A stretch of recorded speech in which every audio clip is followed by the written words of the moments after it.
Welcome to the Contracting Officer Podcast. It's not just for contracting officers. If you're anywhere in the government acquisition world, this podcast is for you. Today we're talking options on contracts. And this episode is brought to you by Skyway Acquisition. Visit skywayacq.com to learn more. Let's get started. Building options into a contract can be a very useful tool. It removes hurdles because we don't have to renegotiate to put work on the contract. It streamlines the execution process, which again, this whole point is to support the mission and execute the contract, right? It also saves time because most options are unilateral, meaning that the contracting officer can just award them or execute them is the right term. And so this creates flexibility, and both buyer and seller are going to appreciate flexibility, particularly when it allows for more effectiveness, i.e. being able to execute the contract more effectively. I use a lot of options, and some of the agreements that we create for our customers for that very reason is it has an option in here that say, when you're ready for this, you just tell us, go. They're very effective in that regard. Before we get into what is an option in more depth, let's stop and say thanks. Thanks this week goes to Seth Engel. Seth is a public sector product manager at DocuSign, and he's out in San Francisco, California. I want to thank Seth for reaching out to me on LinkedIn to give me some feedback on how the podcast is helping him, plus liking and sharing our episodes. When we get feedback from listeners, one podcast listener at a time, folks like Seth are helping us make government contracting better, one contract at a time. Thanks, Seth. All right, back to options. What are options and why are they important?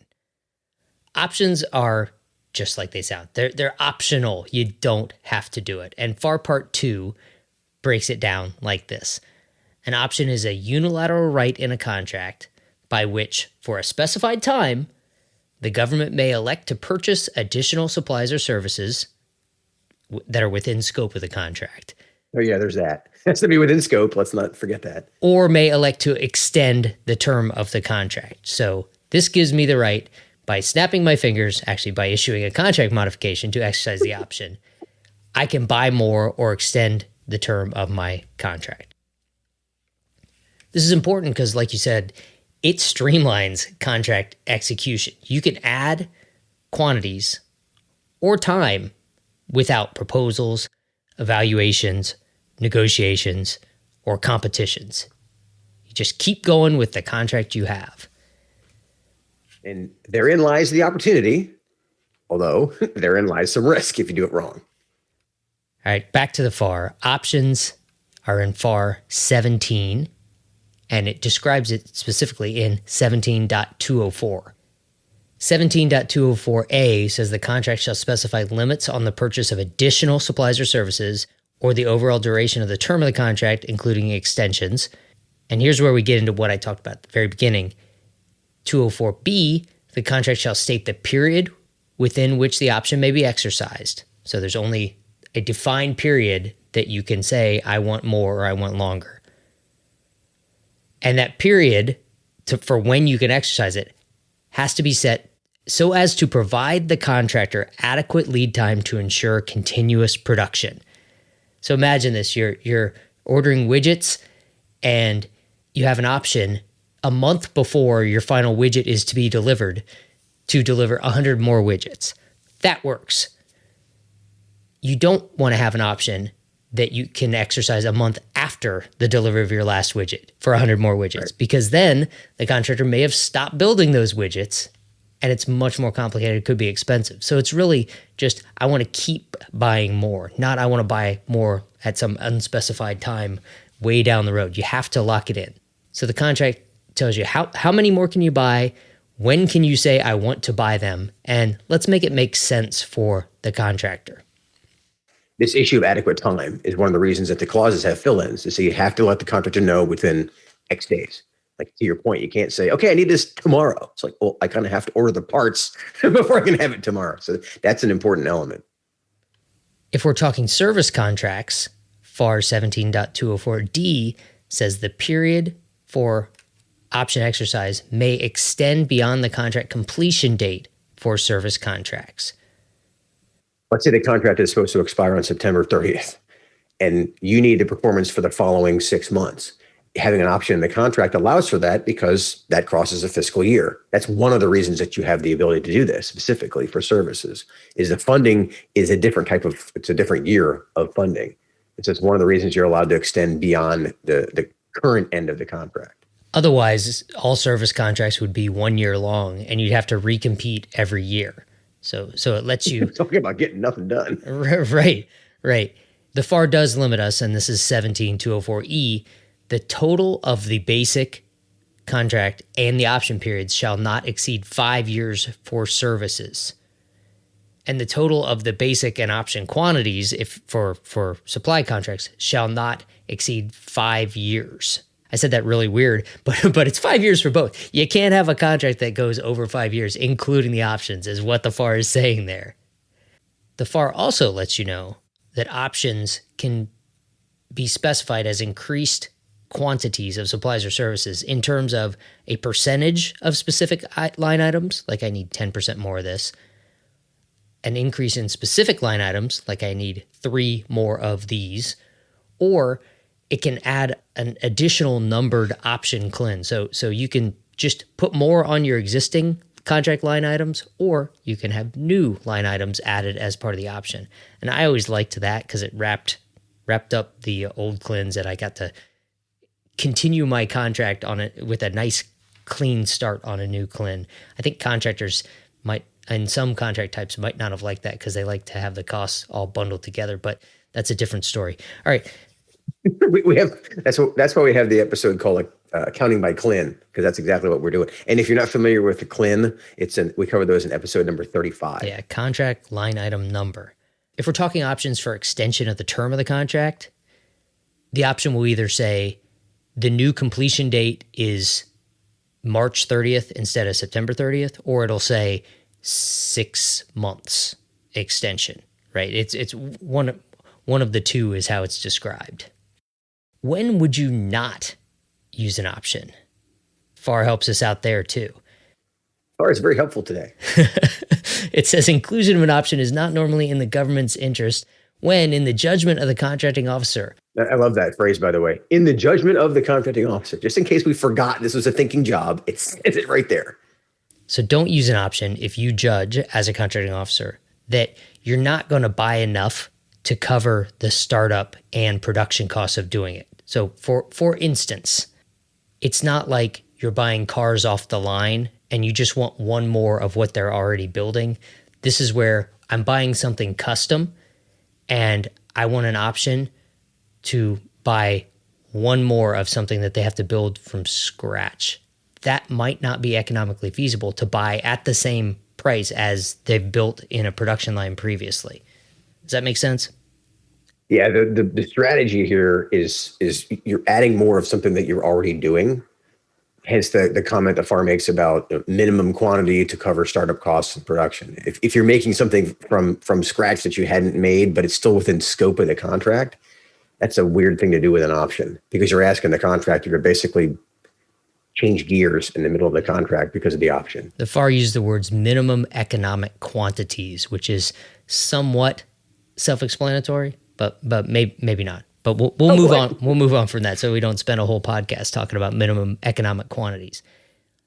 FAR also says that if in the judgment of the contracting officer, the foreseeable requirements involve delivery requirements far enough into the future to permit competitive acquisition, production, and delivery, you should not use an option. Which might be why a lot of the contracts are for 5 years. The idea is to put a contract where you have options for the next 50 years. It's like, okay, well, you're going to be able to do other stuff and compete the contract sometime in the next 50 years. So I think that's the logic behind this, is if you're going to be able to compete this requirement, and either it's not known well enough or it's known well enough that you'll be able to compete it at some point in the future. Options don't go on forever. And as a contracting officer, I try not to read this part of the FAR too often, right? I want to use options to make my life easier. I don't want to get wrapped up in, well, I really could compete this and deliver it. So that was a judgment call part of the FAR. FAR also gets specific and says the contracting officer shall not employ options if, 1, the contractor will incur undue risks.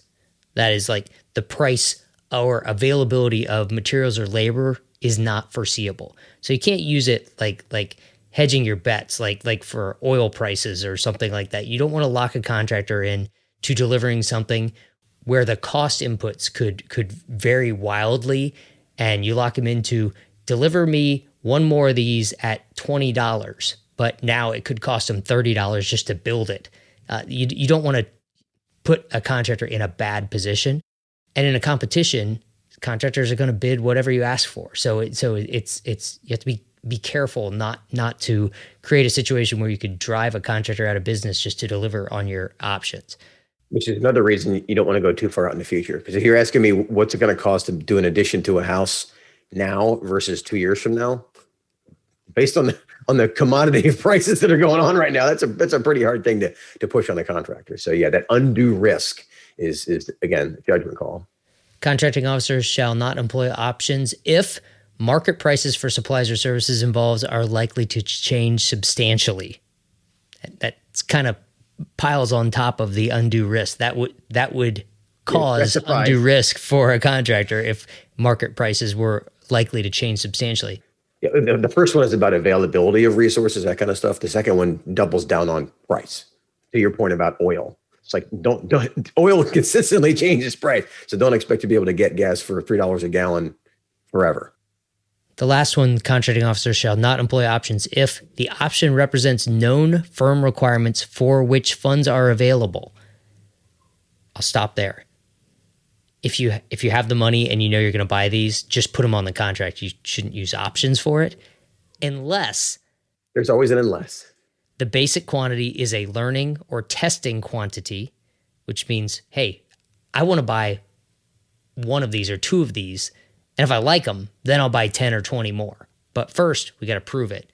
I like that. We've used that on a lot of the contracts, not a lot, but several of the contracts I managed in Special Operations Command, is we would buy a couple of them and see, did this work? And then we'll buy more. Or the other way to use this is when you're doing basically a two-step evaluation where you pay them for the product, evaluate it as part of the source selection process. And then when you like the three that you gave a contract to, you exercise the option to do more of it. So this is particularly effective because you know what the requirement is, but you don't know who exactly you're going to use for it. This is the part of the FAR you can use for that. Sort of like taking some of the evaluation out of the source selection, make them deliver, improve it, and they each have options. And then you only exercise the option for the one that makes sense. Correct. And what it allows for is you're basically the contractors are getting paid to give you, in this case, $500,000 worth of work. You're not expecting them to do that at risk as part of the proposal process, but you're also able to just exercise the contract you already have in place based on how well they performed, giving you that $500,000 worth of work. That make sense? Yep. We'll pause here to talk acquisition time zones and execution time zones. On the acquisition time zone pre-award side, the government is thinking about options in the market research zone. Should we have 4 one-year options after our 1-year base period for this service contract during the market research zone? That's where you're thinking about it. You incorporate that into the RFP, and that's what contractors are writing their proposals against. And then in the selection zone, you're evaluating their proposals, and you may or may not evaluate the options as part of the evaluation, but that's a different story. That's a whole different podcast episode we'll do later. On the execution time zones, post-award, you're thinking options during the performance zone. As performance is winding down or as performance is ongoing, do you want to buy more? Are you allowed to exercise the option now? Is it within that option exercise period? Yes, let's do that. In the recompete zone, you're looking to see if, hey, last time we bought this kind of thing, did the options work? Was that a valid strategy? Or you might be thinking, I have an option I could exercise to extend this, or if I'm not happy with performance, or if things have changed substantially where it makes sense to do this differently, maybe I should compete now and not exercise the options.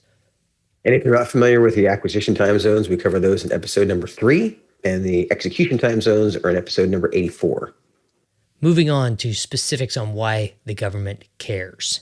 Options lock in the ability of the government team, of the contracting officer, to buy more at the same price, or to extend the period of performance of the contract and effectively execute and manage the contract more quickly.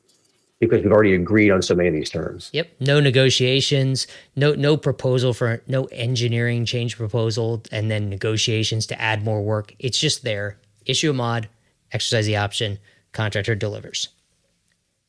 I also like options because as a contracting officer, or again, on the government side, I can end the contract early. In other words, more accurately, I can not continue performance if the delivery isn't satisfactory. If I have a base +4 and in the middle of the second year it's a train wreck, I can just not exercise the option. I don't have to terminate for convenience. I don't have to go through that whole exercise. I can literally just not move on with you. Right. Or if my mission has changed. Yeah, that's if more positive. This isn't what I really need anymore, I can stop buying this. Without terminating a contract, I can just not buy more, not exercise the options, that I can move on to what I really need. Yeah, the argument is that it keeps industry honest because you effectively have to earn the right for the government to exercise your options, or the options in your contract. Yep. As a CO, I always thought a contractor would be a little more cooperative if they knew that option exercise was still hanging out there. And it's more efficient. I mean, it allows the government to not compete these new contracts. You talked about this a few minutes ago, like having to compete service contracts every year. That's a lot. That's a big ask, right? And because you have 1 year money. We talk about the colors of money in episode number 342. But there's a lot of times where service contracts, for example, it's all 1 year money. Options allow you to award a 5-year contract for something that you only get 1 year of money for. Every year you exercise the option for the next year. All right, industry side, this is your chance to get more work, to deliver more, or to extend the period of performance without a competition. However, you have to remember, options are not guaranteed work. What do they say? Don't count your chickens before they're hatched. You can't say, I have a 5-year contract. I mean, that's what you will say, because it's you want to show to the world that it's not just a 1 year contract. It's a big, long 5-year contract, but it's really the potential for a 5-year contract, because those options might not be exercised. And they might not be exercised if you're performing poorly or you're making your customer mad. They might not be exercised if funding isn't available. If the government doesn't get their funds for the next year, they might not exercise it. Or they might not exercise for any other reason or for no reason at all. It's not actually part of your contract until the option is exercised. That's why it's called an option. Right. Like you said before, Kevin, from the contracting officer side, this is how the government can sort of terminate you without terminating you. If they're not happy, they don't have to exercise the option. And speaking of terminating, let's terminate this podcast by wrapping up. On the government side, remember, options can expire. They have to be exercised in the exercise by date. That's a basic element. And if they're not exercised on time, then they're not unilateral, which means now it's a negotiation, which kind of undermines the whole point of having the option. So on the government side, make sure you time out your options appropriately. It becomes an engineering change proposal, and you may have to get a whole bunch of paperwork approved to add work to the contract that was already on the contract in an option. You just don't miss that window. Exactly. That's the big lesson. That's the foot stomper. Industry folks, just remember, options are not part of your contract until they're exercised, and they have to be exercised exactly as it was proposed and negotiated, exactly as included in the contract. Otherwise, it is an engineering change proposal, and it's something that's going to require a proposal and negotiations and take time, and both parties have to agree to it. It's much faster and more efficient for the government if they just issue a modification to exercise the option as proposed or negotiated. The whole purpose of the option is it's a defined option. If there are pieces that aren't defined and we go to exercise it, it's a mess. And so understanding is it needs to be executed as planned. So why is this important? Because look at the options that are in your contract. Because if you think that they say X and they say X minus 2, you can't argue that when they exercise it on you. When it gets dropped in your lap on September 30th and you're like, oh crap, I didn't realize I had to do that. Exactly. Yeah. Know what's in there. You can't negotiate it now. Yeah. Too late. It's got to be exercised as included in the contract. And with that, I'll talk to you later, Kevin. All right. I'll see you, Paul. Thanks for joining us on this week's episode of the Contracting Officer Podcast. If you need help understanding how options work, Skyway's team of former contracting officers is here to help through custom consulting and training. Visit skywayacq.com or give us a call at 877-884-5280. Thanks for joining us. We'll see you next week.